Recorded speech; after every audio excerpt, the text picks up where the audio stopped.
ina wannan talaka ya fito? Talakan banza yau sai ya baka kuɗin kalhaji. Ya fito, ina kake? Me kake yi? Fito mana. Ka san ka ci kuɗin mutane? Wai bacci ma kake yi? Bacci ma kake yi? Kai da alhaji sai ya baka kuɗin ka. A kuɗin da ka ara kace bayan sai ka kawo mun yi da kai ka ara naira 70. Kace za ka kawo min 150. Haka ne. Duk bayan kwana ɗaya naira 70 tana karuwa na kuɗi na. Zan kawo ma.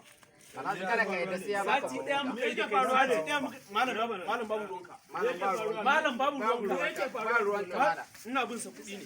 Ya raka yadda alhaji sai ya baka Naira kuɗin ka. 70 na ya Ya raka yadda alhaji sai ya baka kuɗin Naira ka. 70 jira mana. Kana jigo? Naira 70 ne ya kuɗi na. Yace mun bayan sati ɗaya zai kawo min 150. Sati ɗaya ya wuce, yau sati na biyu kenan bai kawo min kuɗi na ba. Shine nazo ya bani kuɗi na. In ka ga na bar gurin nan ba kawo mana.